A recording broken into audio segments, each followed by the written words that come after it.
Hi, I'm Crazy Eyes. You'll never guess why. Today, we're getting to work on my 1973 Cub Cadet 129 Hydro. I picked this up from a good old country boy last year, non-running. He told me it needed a carb, and that was it. So I got a Chinese carb, and it spits and sputters, but it doesn't run. So we're gonna go through. I think there might be a head gasket leak because I see some soot around some head bolts. But we're gonna take the panels off this, get in there, see what we're looking at, and we'll probably go through the points and whatnot too. But I'm gonna try and not throw any money into this and see if we can get it running. All right, so I'll bring you in here nice and close. Here's the soot up here that I was seeing. And then down here you can see there's oil leaking from somewhere. So I don't know, this thing could have a hole in it for all I know. But let's grab some tools and get this cover off and this one off. All right, let's get this guy opened up.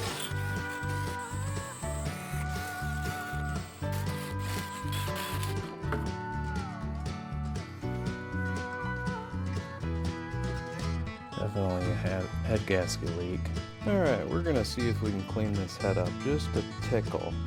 Got some 220 grit here on a chunk of cast iron. I'm just gonna see if we can first see how flat or lack thereof it is. It's kind of what you'd expect, isn't it?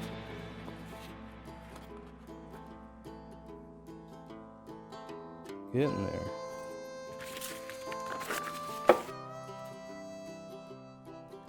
That's looking decent. I mean, we still have low spots,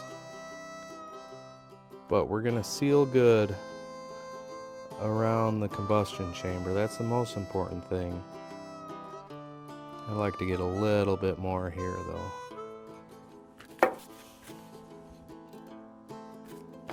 Getting there. Whoops.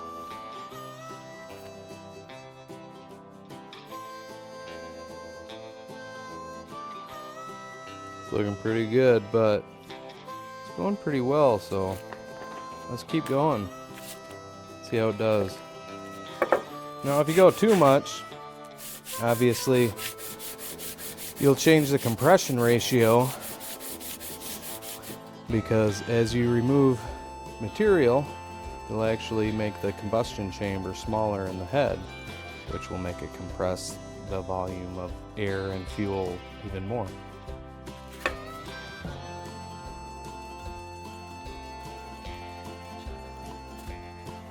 It's looking pretty good. Alright, my paper's about shot, so we're calling that good. It's not too bad. I've seen worse. We'll clean this up with the nylon brush. Get her put back together. All right, let's get this sucker put back together. Maybe.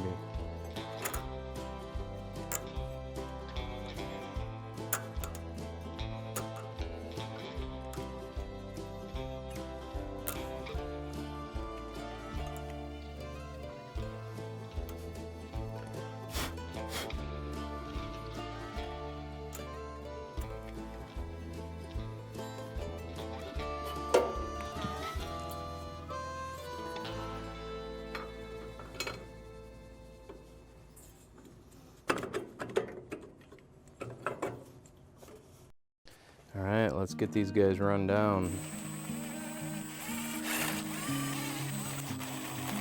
All right, let's get these guys torqued down to 30 foot-pounds.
got that head gasket all buttoned up. Let's see if we can get these points opened up, get them cleaned up. I'm sure they're just awful.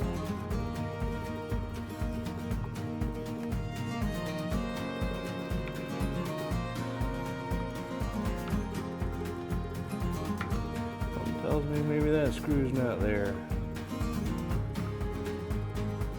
Yeah, last guy got lazy. Doesn't look terrible in here. Definitely a little corrosion. Let's see what we're getting through them. All right, so I will end up throwing some sandpaper through these, but for starters, I'm just gonna test the resistance through them. And I'm gonna check my meter. Without anything, we're about 0.3 ohms. So we'll just go through the contacts. Ooh, 29 ohms. Not good. All right, now to clean these guys up, I don't like using a file because you can change the angle of it too easily. I like just slipping a little piece of sandpaper in there. Dragging it through.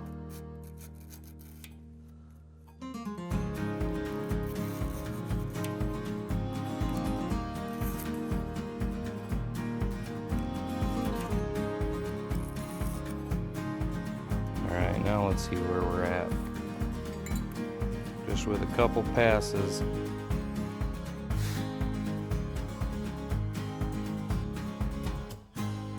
$17 ohms, that's a lot better. All right, let's see how we're doing now after the new head gasket and just cleaning those points.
Well, I just had another really expensive 3M helmet die. So I'm going to try out this cheapo Art Captain job. I'm sure you noticed earlier this plate was cracked, so I'm going to weld it up.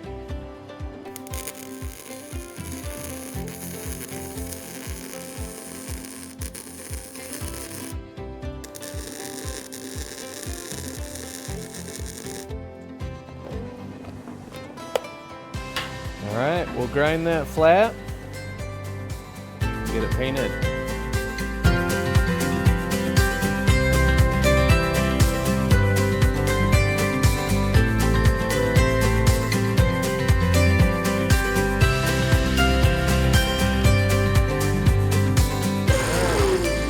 All fixed up. Get it cleaned up and painted. All right, well, I think that's gonna do it for us tonight. We got it running pretty good. I went back and cleaned the points another time, and I got rid of the popping and banging, except for at idle. I think there's something messed up with the idle circuit in this carburetor, whether it just can't flow enough fuel or what, but it's lean popping really bad at idle, like it was at higher RPM earlier. Seat on. I just welded it on because Have you seen it? Yeah, so that's gonna do it for tonight. I got that plate welded up and painted, so we'll throw that on here tomorrow. We'll be able to get this thing back to work. I have plans to use this thing to grade out the dirt bike track out back, so that's gonna be a lot of fun. Work on the whoops and whatnot. We really need to get our garden in, and this is our tool for that. This is what I am gonna use to yard all the trailers around, to rototill the garden, all that. This is gonna be the workhorse. And then I have a little John Deere for mowing and snow blowing and stuff like that. But, all right, I'll see you guys tomorrow after work. Well, I just got home from work and I'm excited to wrap this guy up. So we got the parts all painted. Let's get them installed. I don't know if you can hear that, but my buddy No Bake Jake's in the background blowing leaves. So he's getting it.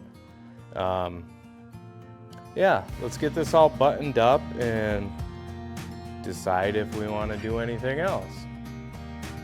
Well, I got these things spiffed up last night. I even touched up the old tank, even though, you know, why wouldn't you want that tank to look really nice?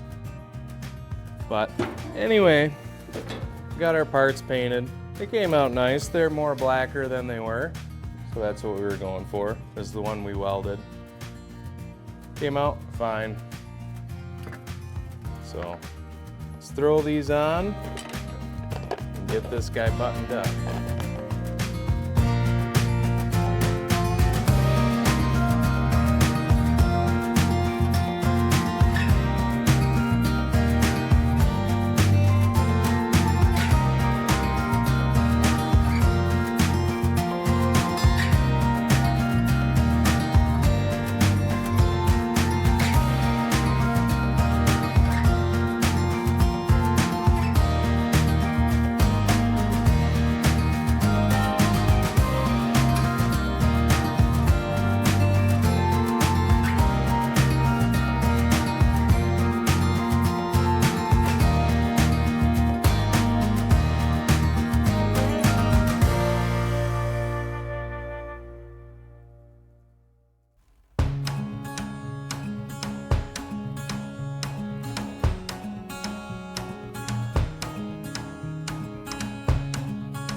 Well, I think that's gonna do it for this. You know, it doesn't need more than it needs, so let's go put it to work and find its shortcomings. Well, I don't know if you can hear me or not, but let's see if this thing will drag the tiller.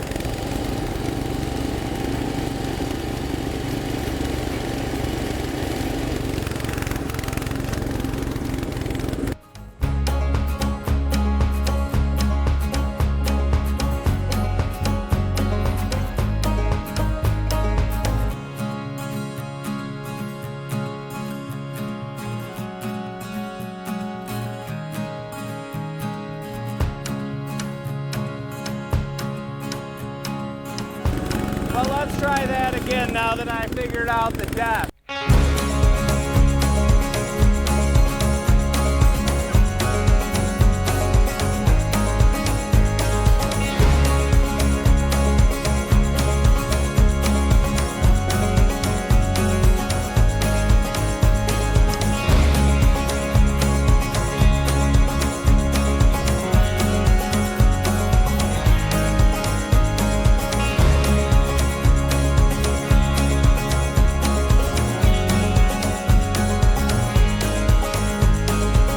I think that's gonna do it for this one. The Cub Cadet did fine. It did everything that I asked it to.